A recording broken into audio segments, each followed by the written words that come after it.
Fifth grade. Today's Bible lesson covers 2 Chronicles 14, deals with Asa's, Judah's third king. Asa will continue to be the king in chapter 15, which you'll read about tomorrow, and also into chapter 16, which you'll read on Friday. Before we begin, the land of Judah at the time that Asa began to reign was one of increasing evil, sin. Asa's grandfather, remember, was Rehoboam. We put in our notes that he had promoted or allowed idolatry in the land of Judah. He allowed it under the trees and on high places. Asa's dad, who we talked about yesterday, Abijam, lived also in the evil ways of Rehoboam. We don't know much about Asa's mother. She must have died. But we do hear in today's and tomorrow's about Asa's grandmother, Maacah. And she was evil and had made some shameful horror of a pole to Ashtaroth, who we'll talk a little bit about today as well. So it's only by the power of God's grace that gave Asa the strength and courage to clean up this evil in the land and to restore the proper worship of Jehovah. So that's kind of a background to today's lesson. Today, in the first 5 verses, we see Asa's Reformation project. We're told that he was a God-fearing king. You see that in verse 2 of your reading today. And Asa did that which was good and right in the eyes of the Lord his God. So he was a God-fearing king. 2. His main goal as king was to return the people to the true worship of God and destroy all idolatry. So he's going to work hard at that. He did not just sit around and do nothing, but he tried to destroy the idols in the land. And much of what he tried to do are found in verses 3 through 5. All listed there. He destroyed altars to strange gods or false gods throughout the land of Judah. He took away high places, which are places where people would worship Jehovah illegally. Jehovah is only to be worshipped in the temple, and they're setting up these high places to worship him.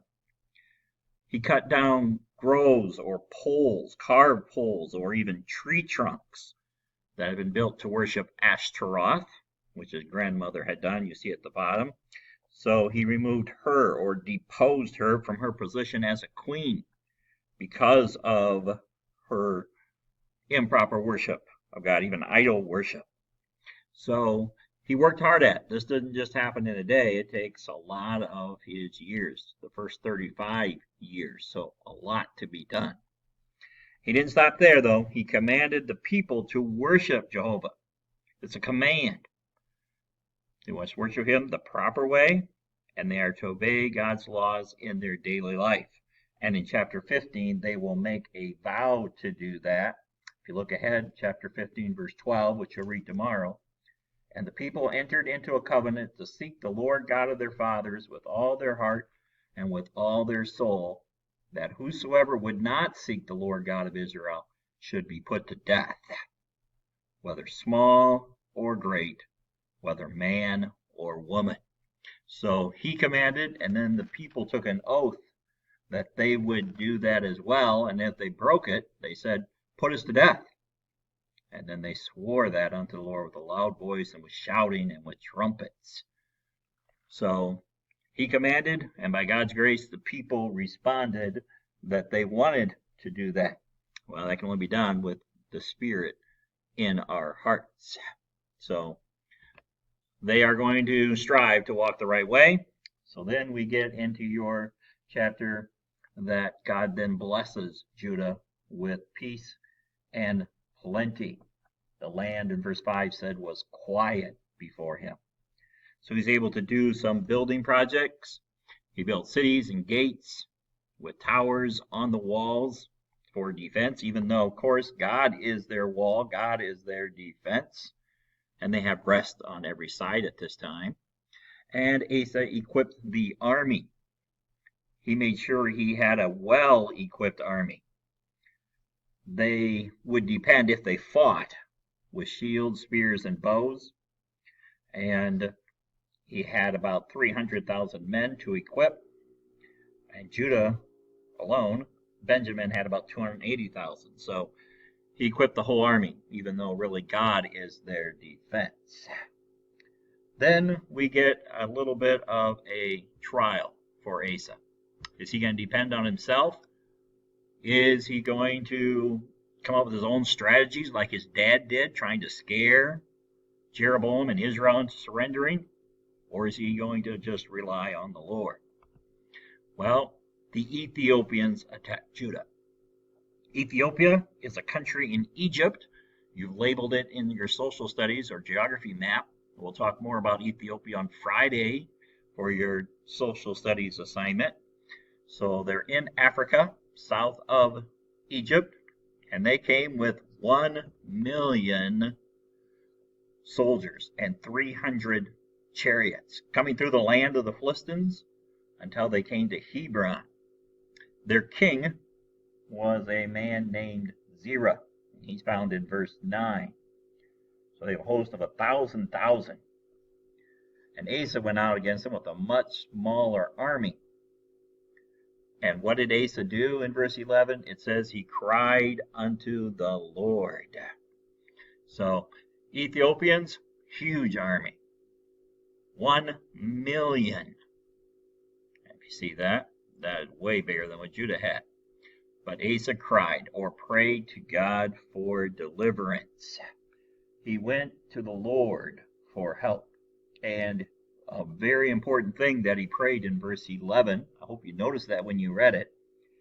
It says, and Asa cried to the Lord his God and said, Lord, it is nothing with thee to help, whether with many or with them that have no power. Help us, O Lord our God, for we rest on thee, and in thy name we go against this multitude. O Lord, thou art our God. Let not man prevail against thee. What a beautiful thing. It doesn't matter, though, the number of men, whether there be many or none. God is all powerful. And God did smite that huge army, the Ethiopians, verse 12, and they fled in fear. Judah gets to pick up the spoil. There's much there. Verse 13 says they carried away very much spoil, including cattle, sheep, and camels. So they're getting that peace. The land is quiet round about them, and plenty. They have everything that they would want. That is how we should fight our battles too. Pray to God and say, Lord God, help us. We rest on thee, and in thy name we go against the multitude we fight. We don't fight with swords today and bows. We fight against the enemy, the threefold enemy, Satan, the world, and our own sinful flesh. And we need the Bible as our sword. And we pray for knowledge of it and the faith to stand up and fight against our enemies. Tomorrow you'll go into chapter 15, which will talk about the prophet Azariah, the only time he's mentioned in the Bible, coming to Asa. And he reminds him that for a long time Judah had lived without the true worship of God. There was no teaching priests going around teaching them God's law. So in those hard times, there was no peace. And there was war. Nations were destroying each other. But he gives them encouragement in verse 7. He says, Be ye strong, therefore, and let not your hands be weak, for your work shall be rewarded. It's a work that God works in us. And that reward is a reward of grace. We have life everlasting. So encouragement to us, stand strong in the ways you've been taught. You have a rich heritage. Do not give in to Satan's lies. We need that encouragement as well. And you'll read that tomorrow. As I mentioned before, Judah promised to serve the Lord with all their heart. And they said, kill anybody that doesn't, whether they be old or young, whether they be a man or a woman. And we also will read tomorrow that God preserves his people. So people from Ephraim, in the land of Israel, Manasseh, a tribe from Israel, and Simeon left that Baal worshiping country, golden calf country, and came to live in Judah, where the proper worship of God was being taught. And then, as I said, Judah will have that peace and plenty for the first 35 years. Don't forget, there is no happier time in the life of God's children than the time we celebrate God's covenant with us. Be thankful for that heritage.